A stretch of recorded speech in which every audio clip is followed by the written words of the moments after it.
Hello everyone, welcome to BMCCIS. I am Krishna Gupta. This is one of the most important session for APPSC. As per the part of the geography, हम आज एक current affairs का एक topic discuss करने वाले हैं. आपने सुना होगा न्यूज में, that is super El Nino. Super L Nino क्या है? आप सुन रहे होंगे इस चीज के बारे में कि there are lot of drought situations are coming across the different regions of India. तो इस चीज में what we can see here कि ये सिचुएशन कैसे अराइज हुई, ये फिनोमेनास क्या है, ये एल नीनो क्या होता है, इसका इंपैक्ट इंडिया पे एग्जैक्टली क्या होगा, या सिर्फ इंडिया की बात नहीं करें तो वर्ल्ड पे क्या इंपैक्ट हो सकता है, इसे आज अंडरस्टैंड करेंगे इस टॉपिक में. सबसे पहले हम देखेंगे कि El Nino exactly over the world क्या होगा. आपको मैं एक ब्रीफ आइडिया दूंगा, then will be understanding this in detail. जब भी पैसिफिक ओशन की बात होगी, पैसिफिक ओशन में वी कैन सी हियर कि दो कंडीशंस अराइज होती है. एक पार्ट जहां पे जो अमेरिकाज वाला जो रीजन है, this region it will get warmer, ये वार्म हो जाएगा कंपैरेटिवली, एंड जो इंडिया और एशिया वाला रीजन है ये कंपैरेटिवली कूल हो जाएगा. सो इस केस में what we will see that this will result into a situation, वहां पे दो पोल्स बनते हैं. दो पोल्स कैसे? एक पोल में गर्म ज्यादा है एंड दूसरे पोल में ठंडा ज्यादा है. तो इन दोनों चीज सिचुएशन के कारण, इन दोनों चीजों के कारण there is a resultant factor that it is resulting into the formation of two poles, and this particular phenomena it is called as El Nino. Okay, ये एल नीनो फिनोमेना होता है जिस जिस रीजन में वी विल फाइंड कि region is warmer. Okay, यहाँ पे warm reason है, वहां पे बारिश ज्यादा होगी. Okay, as we can see here कि जहां पे वेट है यहाँ पे बारिश ज्यादा होगी, एंड जिन जिन रीजन में it will be dry.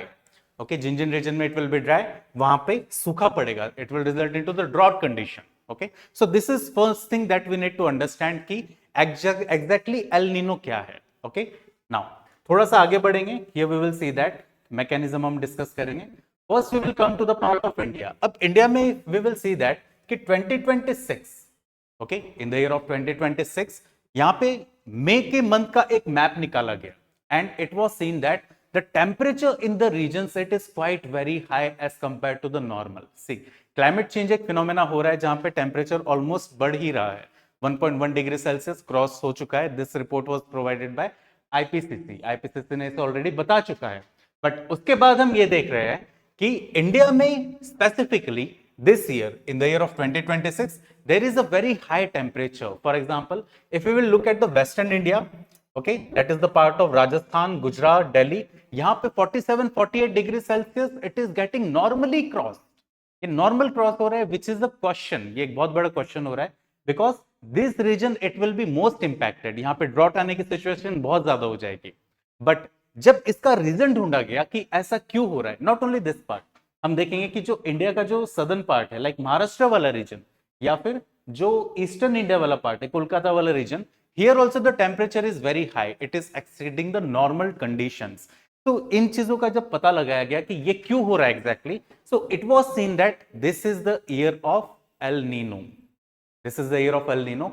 L Nino के कारण ये कंडीशंस यहाँ पे इंडिया में बन रही है, एंड इसका सबसे बड़ा इंपैक्ट होगा फार्मर्स पे, इंडस्ट्रियलिस्ट पे, because India is an agrarian country. India एक एग्रेरियन कंट्री है जहां पे almost 50% of the contemporary population is dependent on agriculture and it's produce. अगर एग्रीकल्चर अच्छा होता है तो इंडिया की इकोनॉमी अच्छी होती है, अगर एग्रीकल्चर खराब होता है तो इंडिया की इकोनॉमी भी उस केस में बहुत ज्यादा इंपैक्ट कर जाती है. सो इस चीज को गवर्नमेंट ने ओवरऑल देखने के लिए कि how this can be met up, इसे कैसे डील किया है. सो वापस से आएंगे in the part of El Nino here.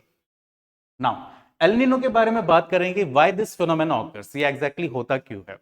अगर एल नीनो के बारे में देखिए, this is a hydrometeorological, okay, एक वर्ड है, हाइड्रो मतलब वाटर, मेट्रो मतलब कि atmosphere, so water and atmosphere का फिनोमेना है.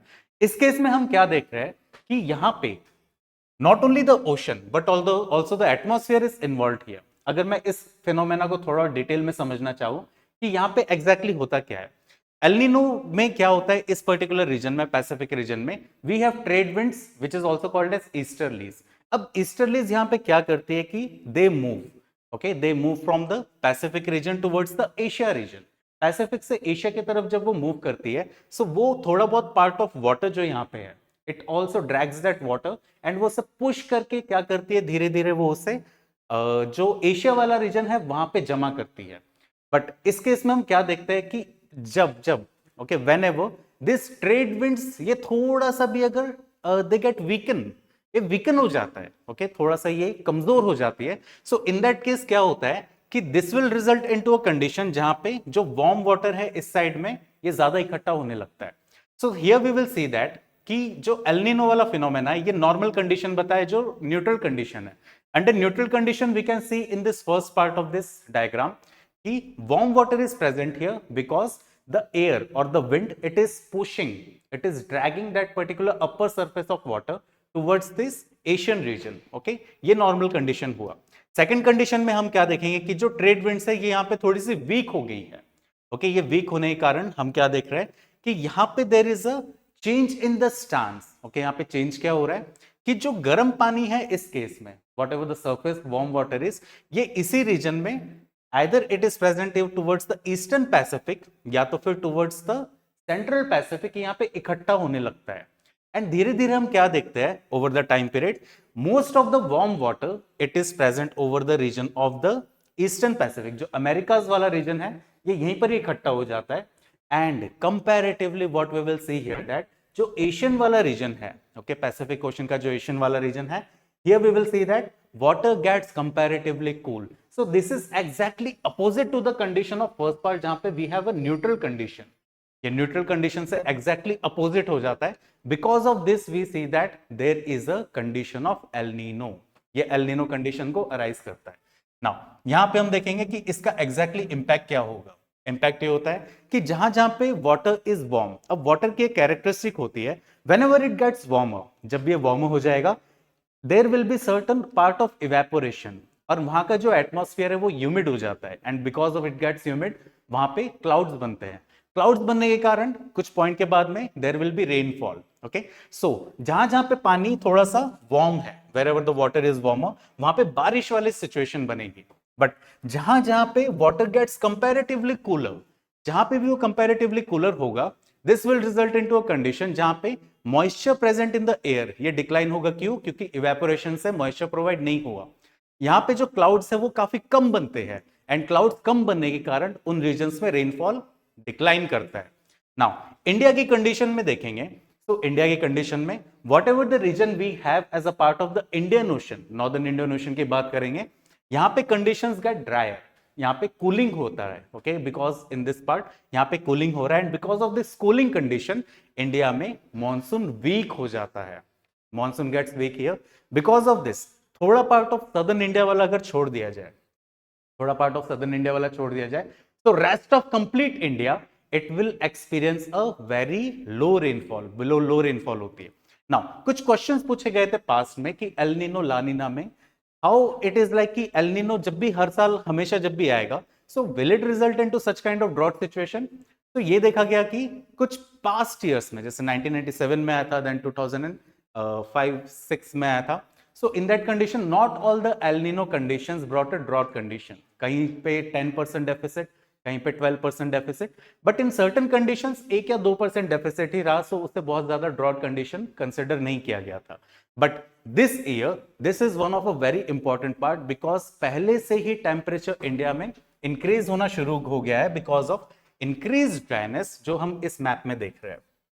Okay, what we are seeing in this map, so increase dryness के कारण टेम्परेचर हैज ऑलरेडी इंक्रीज्ड। अगर यही सिचुएशन बनी रही so this will result into a mega drought conditions in India. India में mega drought conditions के होने के बहुत ज्यादा चांसेस है, and this will impact the kharif crop. इससे एग्जैक्टली क्या होगा, the inflation in India it will increase. Almost हम देख रहे हैं कि अभी भी जो गैस का इश्यू चल रहा है because of state of Hormuz, यहाँ पे गैस के प्राइसेस ऑलरेडी बढ़ चुके हैं, but because of this part another impact on the food will be happening, that is जो भी खरीफ क्रॉप आएंगे इन टर्म्स ऑफ, अगर हम राइस देख सकते हैं या पल्सेस देख सकते हैं, उनकी भी जो प्रोडक्शन है वो डिक्लाइन करेगी, and this will impact the overall economy of India.